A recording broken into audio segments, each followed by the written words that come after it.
Assalamualaikum warahmatullahi wabarakatuh. Perkenalkan, nama saya Rizky Danan Pratama dengan nomor NIM 2892150364. Di sini saya akan menjelaskan tentang teori permintaan untuk pengerjaan UTS Ekonomi Manajerial. Berikut ini slide pertama, yaitu topik bahasannya teori permintaan terhadap satu komoditas, elastisitas permintaan terhadap harga, elastisitas permintaan terhadap pendapatan, elastisitas permintaan silang pada harga, penggunaan elastisitas dalam pengambilan keputusan manajerial, konvergensi internasional pada selera, e-commerce, lampiran. Selanjutnya yaitu kita bahas teori permintaan. Terdapat hubungan terbalik antara harga suatu barang dengan jumlah barang yang dipinta pada periode waktu tertentu, yaitu faktor lain tetap. Peningkatan harga suatu barang atau jasa yang disebut ceteris paribus akan menurunkan jumlah barang atau jasa yang diminta. Selanjutnya, peningkatan harga suatu barang atau jasa akan menurunkan jumlah barang atau jasa yang diminta. Dua pengaruh yang terjadi yaitu satu, pengaruh substitusi atau substitution effect, dua, pengaruh pendapatan. Berikut ini contohnya: harga, pendapatan, kuantitas, substitusi. Permintaan individu konsumen QD(X) sama dengan F dalam kurung PX I PY T. QD sama dengan jumlah barang X yang diminta pada periode waktu tertentu. Untuk PX adalah harga barang X, I sama dengan pendapatan konsumen, PY sama dengan harga barang yang berkaitan yaitu substitusi atau komplementer, T selera konsumen. Perubahan permintaan. Perubahan faktor selain harga barang itu sendiri akan menggeser kurva permintaan. Berikut ini contohnya yaitu harga QX Q2 lebih turun. Lalu rumusnya QD(X) sama dengan F PX I PY. Delta QD(X) per delta PX lebih kecil dari 0. Untuk delta QD per PL lebih besar dari 0 jika suatu barang normal. QDX per delta I sama dengan lebih kecil 0 jika suatu barang inferior. Delta QD per delta P Y lebih besar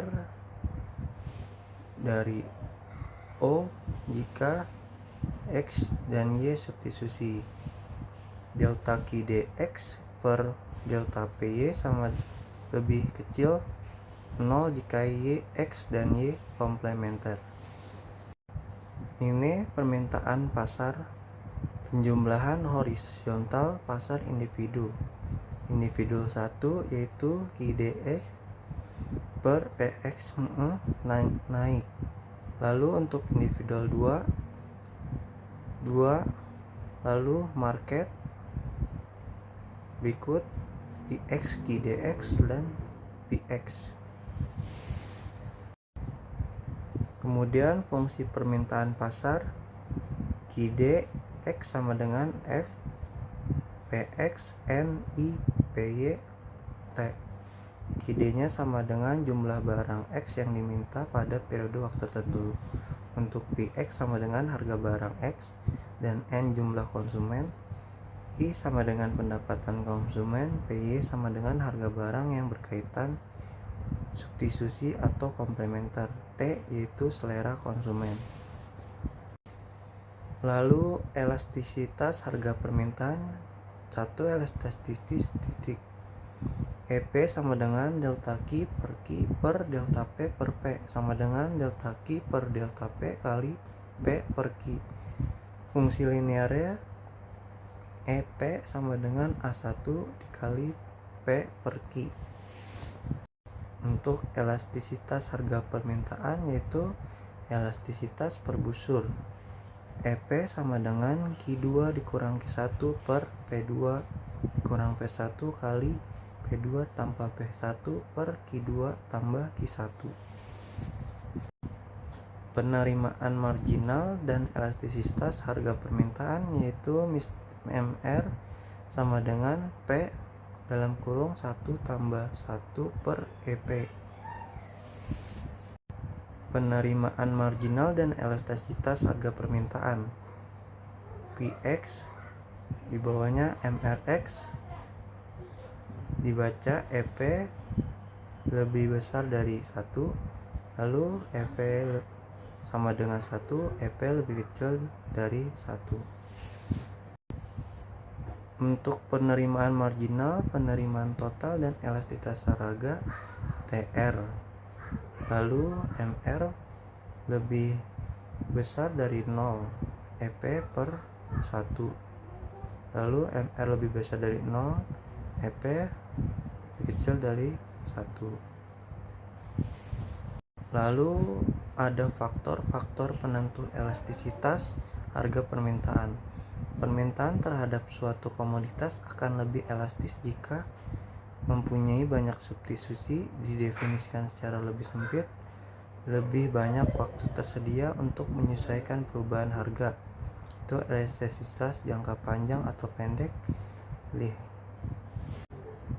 Untuk penggunaan elastisitas dalam kepuasan manajerial, analisis kekuatan variabel yang mempengaruhi permintaan dan estimasi dampaknya terhadap penjualan sangat penting bagi pembuatan putusan manajerial.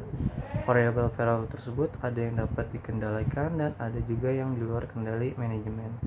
Oleh karena itu harus diidentifikasikan semua variabel penting yang mempengaruhi permintaan dan estimasi terhadap nilai-nilai elastisitas. Faktor-faktor lain terkait teori permintaan yaitu 1. Konvergensi internasional tentang selera, yaitu globalisasi pasar, pengaruh frekuensi internasional terhadap permintaan pasar. Untuk pertumbuhan electronic commerce yaitu cost of sale, supply chain and logistic, customer relationship management. Itu saja yang bisa saya sampaikan, kurang lebihnya mohon maaf. Wassalamualaikum warahmatullahi wabarakatuh. Terima kasih.